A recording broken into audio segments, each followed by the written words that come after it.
I'm sure we've all heard the saying in some form, abs are made in the kitchen, right? Your diet is 80%, the training is 20%. You can out-train a bad diet, and it's true. But I don't think people truly understand what that means and how to apply it in their actual weight loss journey. So let's start with a very basic biology lesson. I promise you, it's not going to get you sciencey. Your body is run by your metabolism. And specifically what your metabolism is the sum of all of the things that happen in your body to keep you alive. Blinking, that is related to your metabolism. You reaching for a cup of water, exercising, all of these different things that you do on a daily basis that keep you alive, that keep you functioning, including sleep, including breathing. And your metabolism uses fuel from the foods that you eat, also known as calories, to give your body the energy to carry these processes out. Without gas, without the calories, your body would not be able to keep you alive. Exercise is one component of your metabolism that uses up some of those calories.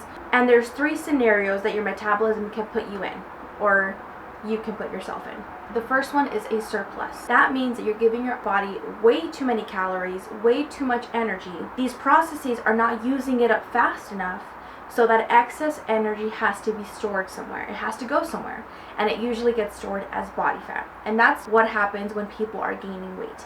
We're eating a little bit too many calories for what our body can process in time, and so the excess gets stored as energy. And it happens simply because you're eating too many calories for the demand that your body has. The next is maintenance. And just like the name implies, the processes in your body are burning X amount of calories, and you're eating roughly the same amount of calories. So in total, the net result is neutral, meaning there's no change up or down. You essentially maintain your weight. And then there's the deficit. This is where your metabolism is using up more of the calories in your body than you are intaking, so you're at a negative, right? You're not giving your body enough energy to maintain or even gain weight. It's at a negative, it's at a loss. Your body is essentially starving, is what it's doing, but that's the conditions required to lose body fat. It needs to be in a deficit. That's the state that you want your body to be in if your goal is to lose body fat. So again, calories intake minus calories burned equals your net result. If it's positive, you're gaining. If it's neutral, you're maintaining. And if it's in a negative, then you're in a deficit. Exercise is one of the things that contribute to the calories burned part of the equation.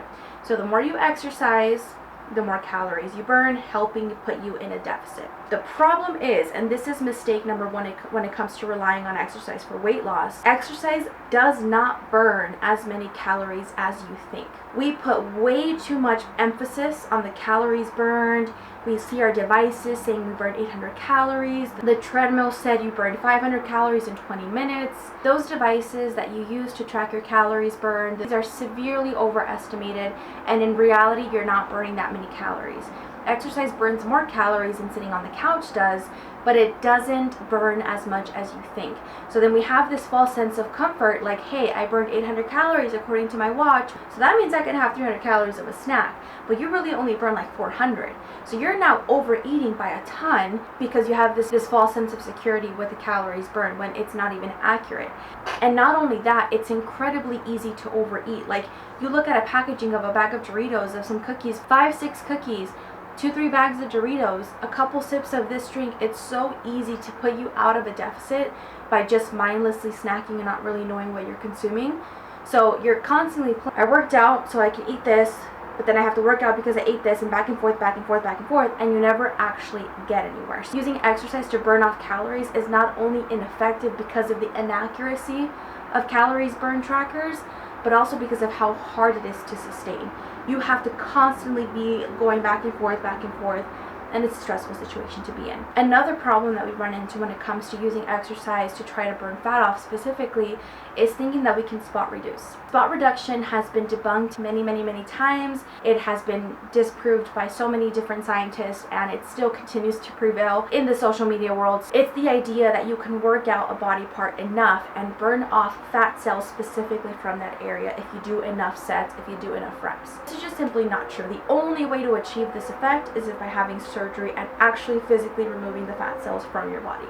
You cannot spot reduce. You cannot train fat off of a specific area. How it works, revisiting the calorie deficit state that you want your body to be in, You are in that calorie deficit for a long period of time, and genetics determine where that body fat comes from and where it wants to take it from. So no amount of ab workouts, no amount of back workouts is not going to get rid of specific areas of body fat, unfortunately. Now, what about cardio? Is cardio different? Does cardio burn more fat? How does that work? So cardio does burn a little bit more fat during the workout than resistance training. But the problem is, even cardio also doesn't burn as many calories as we are led to believe. Again, this just goes back to the whole idea of using exercise as a mechanism to burn calories, when in reality, it's really not the problem. The problem isn't that you're not burning enough calories. It's the other side of the equation. It's the diet, right? So if we're constantly focusing on the calories burn, we're missing that big chunk of opportunity to get our diet in check and not have to struggle so much, not have to feel like you have to be in the gym 24/7 just so that you can function and be happy at your weight. You know what I mean? That's not only not realistic and sustainable, it's completely ineffective, and there are better ways of doing it. But it also creates an incredibly negative relationship with exercise. And if you're working hard and feeling like you're doing everything right and you're not really seeing the results that you want, of course you're going to be discouraged. Of course you're not going to want to continue. It's demoralizing to feel like you're doing all the work and not getting anywhere. And so people, because they're not seeing the fat loss results they want, because they put all this pressure on the exercise, they start to resent exercise. They start to think that it doesn't work for them. They start to feel like it's not worth doing, it's not worth the time. If I can't get this weight off, what's the point of going to the gym? When in reality, strength training, cardio, any activity that you enjoy, it has so many benefits for you. It is so incredible for your mental health, your physical well-being, your confidence, your strength.